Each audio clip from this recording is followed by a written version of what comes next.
On continue cette séquence sur le monde du travail et on bascule, d'ailleurs, enfin Christian Clot venait en parler à l'instant, on bascule sur cette notion, on va dire, de formation, d'emploi. On est ravi d'accueillir Jean-Michel Blanquer, ancien ministre de l'Éducation, mais c'est pas ce titre-là qu'on vient chercher aujourd'hui. Vous présidez Terra Academia. Alors Terra Academia, je vais le raconter rapidement parce qu'on va rentrer dans le vif du sujet.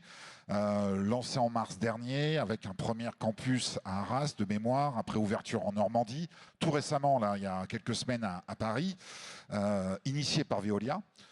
Spécificité de Terra Academia, c'est d'accompagner, on va dire, les métiers, par territoire d'ailleurs, il y a vraiment une logique de maillage, les métiers face aux enjeux d'adaptation climatique, quels que soient les métiers, au travers de la formation, au travers de diplômes.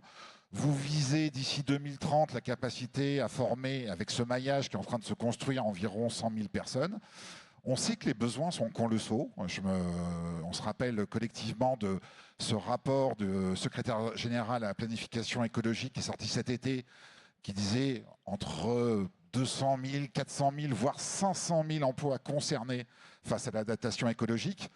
C'est clairement, la Terra Academia vise clairement cet enjeu-là, c'est-à-dire comment l'emploi va devoir s'adapter par rapport aux questions climatiques.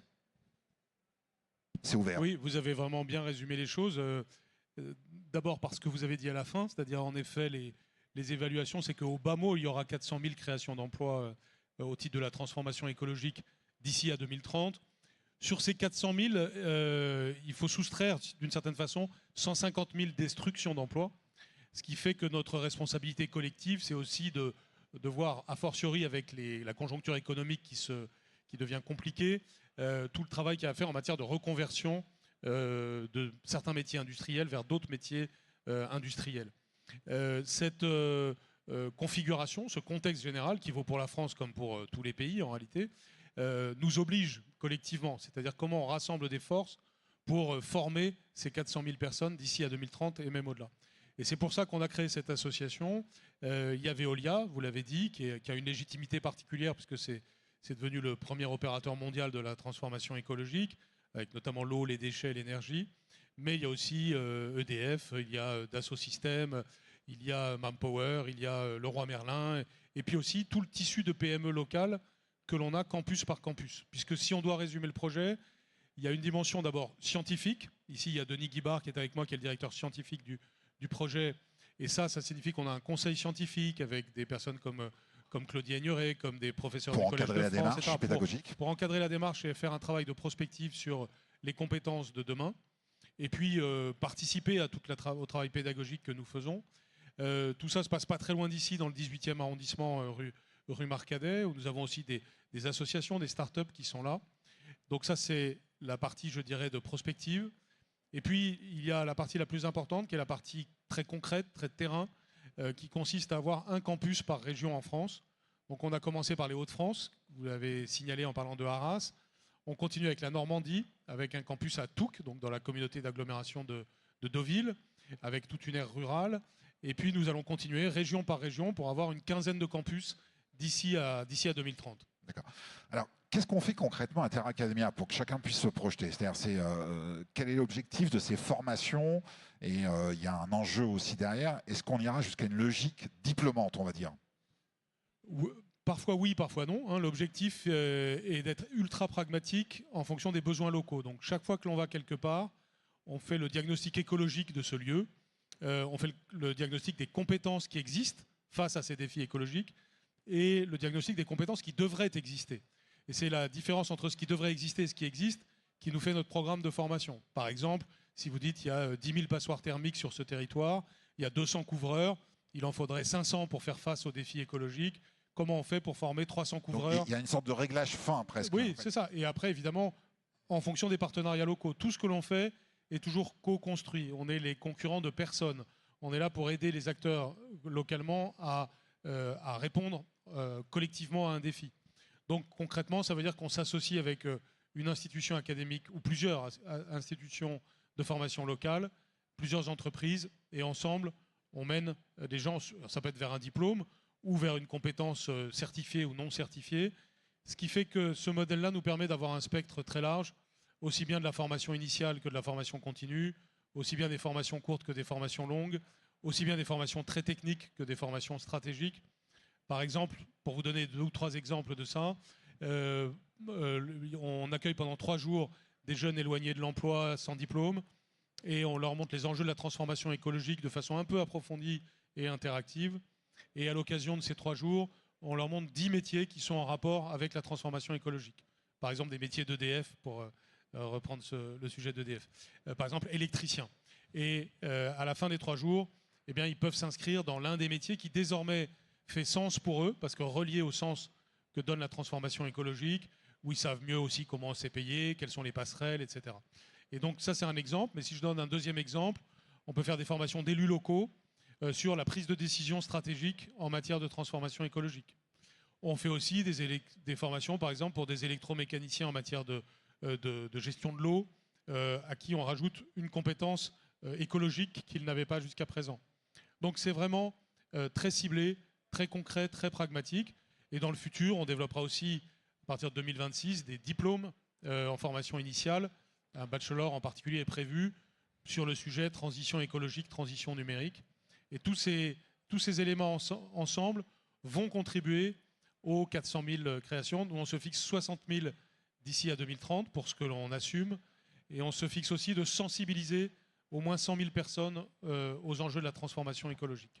Alors, en prenant un peu de distance ou de hauteur par rapport à Terra Academia, premier enjeu, c'est, je l'imagine, c'est le fait que aujourd'hui vous présidiez cet établissement est une forme de réponse, mais vous êtes convaincu aujourd'hui que la formation, et peut-être même la formation continue, est un levier ultra nécessaire par rapport à la logique d'adaptation, c'est-à-dire que c'est même l'arme professionnelle numéro 1 aujourd'hui. C'est oui. au-delà de la réponse que vous amenez via Terra Academia. Oui, bien sûr, non.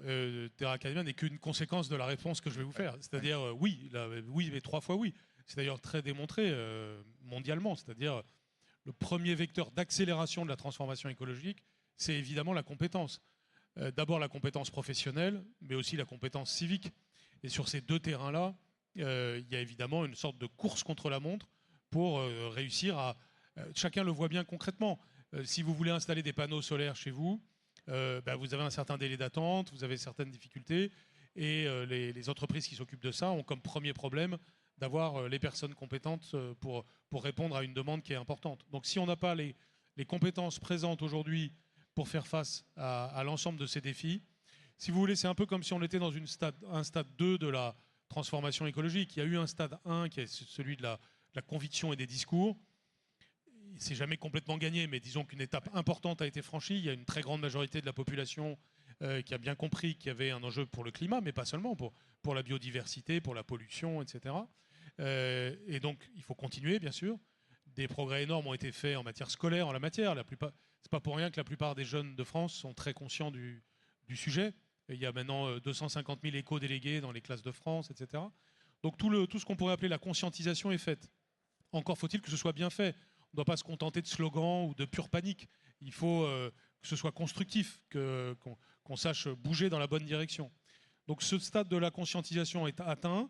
Il doit être encore approfondi et entretenu. Mais on doit maintenant être davantage dans le stade de l'embrayage, c'est-à-dire comment on met tout le monde en action, que ce soit dans la vie quotidienne ou que ce soit dans la vie professionnelle. D'autant plus que c'est vecteur de qualité de vie, c'est vecteur d'emploi, c'est vecteur d'une société mieux faite, c'est vecteur par exemple d'un territoire mieux occupé que dans notre pays, la France, qui ne doit pas se concentrer sur une dizaine de métropoles, mais mieux réhabiter son territoire. C'est tous ces enjeux-là qui sont là. Et donc nous, on est une des réponses. Fort heureusement, il y a beaucoup d'acteurs et c'est très bien comme ça. On doit être en coalition pour cet enjeu d'accélération de la transformation écologique. Dernière question, et là par contre, désolé, je me référais aussi à ce que vous étiez auparavant. Et là-dedans, l'éducation nationale, parce que c'est la formation initiale, on va appeler, elle a un enjeu aussi. Cette transformation est-elle compliquée côté éducation nationale, sur le système éducatif initial? Oui, alors plusieurs remarques là-dessus. D'abord, ça fait, avant que je sois ministre, depuis 20 ans à peu près, qu'il y a quand même tout un travail qui est fait de formation des professeurs, des élèves. Encore une fois, c'est pas pour rien que les générations qui arrivent ont quand même une conscience très forte. Après, il y a plusieurs sujets. Il y a le fait de ne pas être que dans une sensibilité. Il faut vraiment avoir une connaissance. Les sujets sont scientifiques. Ils réclament d'être vus avec leur complexité et d'être reliés à de vraies compétences dont les élèves ont besoin.